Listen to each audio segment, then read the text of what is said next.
Hello, this is Ralph K. Ginorio. Welcome to the 25th installment of my video adaptation of my lessons on the background to the 9/11 atrocities. Today's story is the most effective terrorist in world history. Most modern people, Americans and others, would assume that Osama bin Laden or Ayman al-Zawahiri or any of the modern Al-Qaeda types are obviously the most effective terrorists in the history of the world. No, not at all. First of all, there's Ibn al-Sabah, who was the founder of the Hashishan, the old man of the mountains, who used to plague the Abbasid Caliphate and, to an extent, the early Mongol conquerors of that region with the first assassins. The first genuine assassins known to world history, assassins that in an Islamic cultural context were given a taste of the paradise with the virgins on one night of delights that included the smoking of hashish. Sabah, much more effective than bin Laden. But even Sabah is a piker compared to this man. Gavrilo Princip.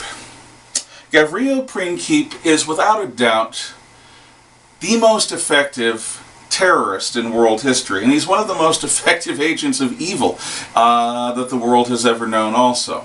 Although much of the evil that came from his act was not intentional and not his. Much like Christopher Columbus, he was simply a turning point touchstone individual whose life and choices changed the history of the world. The setting is 99 years after the end of the Napoleonic Wars. Europe has conquered the world. Anyone who wonders what it would be like for somebody to conquer the world, it's already been done. In 1914, Europeans, former European colonials, or current colonies of Europe, were the vast majority of the planet, and they dominated the vast majority of human citizens on this planet. There were barely a handful of nations or countries that were not under some form of European domination, and so Europe had become the world civilization. And to a large extent, Europe, through its American inheritor, still sets the cultural tone. That's why everyone around the world goes on television. They go to it's a Europeanized planet. The global economy started as a result of the European empires. The era had been in England known as Victorian and then Edwardian, and the beginning of the Georgian era was a time of profound civilization. I mean, in the sense of being civilized. You have people raised with, in many ways, the most idealistic of virtues. The best and the brightest from the best families went to English public schools, and they learned virtues of self-sacrifice and honor and duty. And these people were going to be, in the terms of Ignatius of Loyola, useful men to the world, thoughtful men of action. And while the social standing of most people was not elevated, and while society was gripped by what we would consider to be prejudice and classism and all sorts of other things that we throughout the last 100 years have been struggling with, the society saw itself as profoundly Christian, profoundly moral, and extremely interested in bettering itself as it expanded its power over the world. The great historian Barbara Tuchman once described this period as the Proud Tower. That's a reference to the Tower of Babel. We were self-satisfied. We, Western civilization, we Europeans and European descendants, knew that we were the best and the brightest on earth. Just ask us. We had hospitals. We brought hospitals to the benighted peoples of the world. We had industry. We brought industry to the benighted peoples of the world. We had Christianity. We brought Christianity to the benighted peoples of the world. We took up what Kipling called the white man's burden, and whatever you may think of the result, and whatever you may think of Kipling's use of unpolitically correct prose, Kipling's call was to take that which you had been given and do something with it that was risky and that was going to be ultimately for the good of others. to take that advancement, that culture that you had, go out into the world and build civilization out of the savage jungles. Yes, it was a limited view, but there was a nobility in it, a self-sacrifice, a willingness to see the world as an arena for moral struggle. And then the circumstances which bring this man to prominence came into being. The Ottoman Empire was not the sick man of Europe for nothing. Since Napoleon's time, it had weakened its hold on its European colonies in the Balkans. And first Greece and then the other Balkan countries between Austria, Germany, and Constantinople began demanding their independence. During the late 1800s, this provoked controversy with the Russians who wanted to step into this area, and the Germans and the Austrians who wanted to step into this area, the Turks who wanted it back, and the native peoples who lived there who wanted it for themselves. As Bram Stoker once opined in his novel Dracula, it was as if there was a whirlpool of all the dark superstitions of the world that centered in Transylvania. Well, if you replace the word superstitions with tensions and political conflict, Stoker had a point. So we have Bosnia-Herzegovina, a region that was no longer ruled by the Turks, a region that the Serbs coveted, a region that was Muslim, primarily, and a region that was ruled by the Austro-Hungarian dual monarchy. You talk about a mix of things, a multicultural quilt. But as somebody from the Bronx, somebody from the Bronx can tell you, multiculturalism is not a peaceful thing. It's not everyone living side by side and singing Kumbaya and being American liberals under the skin. We're talking tensions, frictions, disagreements that could not be smoothed over by agree to disagree. And into this mix, in the summer of 1940, the heir to the Austrian throne, the Archduke Franz Ferdinand, takes his morganatic wife, Sophie, to Sarajevo, the capital of Bosnia, on a goodwill tour. Now he has something to prove to his father, the old Kaiser Franz Josef, because he had married Sophie, and Sophie was not fit for to bear imperial progeny. So the agreement had already been that it would be a morganatic marriage, and that means that no children that issued from it would inherit. Franz Ferdinand would inherit, and then probably the children of his brother. In Sarajevo, in the morning, the royal couple, the imperial couple, is surprised at the level of tension in the streets. Well, there's a reason for that tension. There's all that tension, that hatred I told you about. And there was the Serbian intelligence service running a secret black operation called the Black Hand. And one of the operatives of the Black Hand terror group was Gavrilo Princip.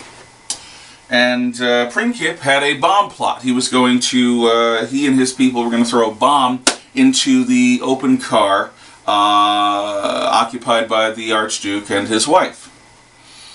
So, that morning, as they are puttering along at walking speed through the winding streets of Sarajevo, Princip's people wing the bomb. But the bomb is deflected, it goes off, it does not hurt or damage even the car of the Archduke, and it's clearly a failure. So Princip and his people scatter into the streets, and the Archduke and his wife go to lunch. At lunch, the Archduke's security people beg him, please cancel the rest of your tour. We'll have a big ball at the palace tonight. We'll invite people. It'll be a goodwill tour that we can keep you safe in.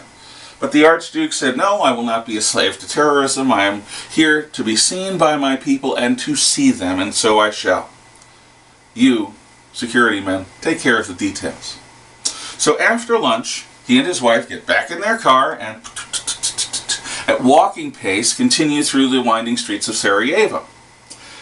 And then one of those accidents upon which the history of the world turns happens. This is a proverbial, for want of a nail, the horseshoe was lost. For want of a horseshoe, the horse was lamed. For want of a horse, the messenger was delayed. For want of a message, the battle was lost. For want of that battle, the war was lost. For want of that victory in war, that civilization was lost.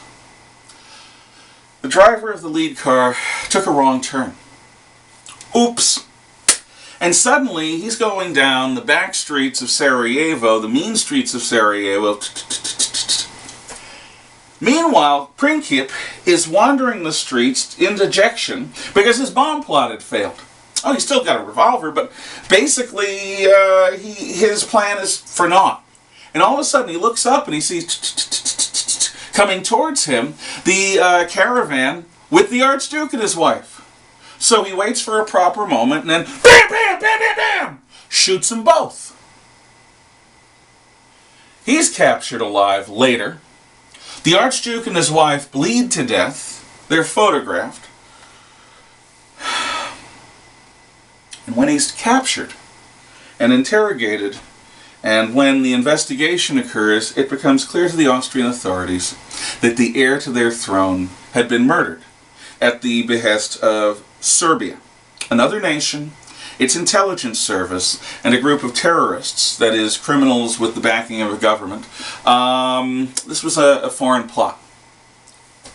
So, Princip shoots two people. Big deal, right? The death of those two people causes Austria to make demands that Serbia will not grant. Serbia gets backing from the Russians in denying the unreasonable part of the demands. Austria gets backing from the Germans, backing them in their insistence to Serbia. Everyone in Europe that's a major power is part of an alliance system. And the moment somebody goes to war, a conflagration will spread that will burn all of Europe. And that's exactly what happens. The Serbs deny, the Austrians insist and go to war. The Russians go to war to protect Serbia. The Germans go to war to protect Austria. The French go to war as part of their treaty obligations with the Russians. And as part of their battle plan, the Schlieffen Plan to conquer France, the Germans march through Belgium, causing the British to go to war with the Germans. As Foreign Minister Grey points out of Great Britain, the lights are going out all over Europe.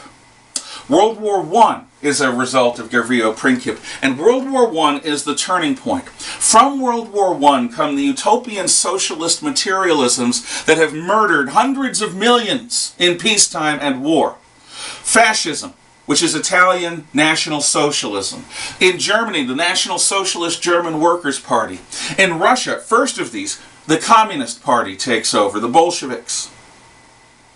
And all that communism produces in the 20th century, in China, in Cambodia, in Cuba, in North Korea, all of that comes from World War I. World War II is a direct result of World War I. The Holocaust, the final solution, is the result of World War I.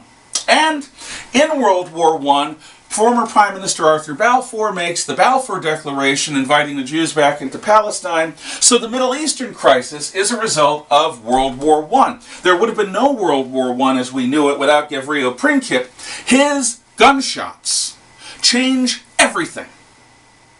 Without a doubt, the most effective terrorist in world history, one of the most effective men at producing evil results that the world has ever known.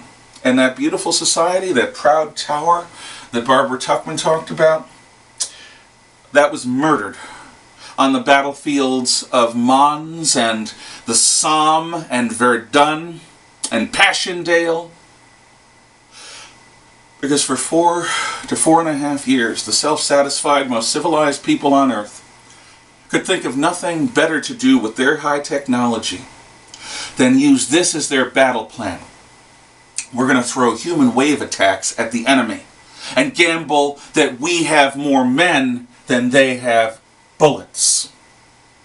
You want to understand futility and horror? Study trench warfare. Study a system that has men marching with fixed bayonets at walking pace towards machine gun nests.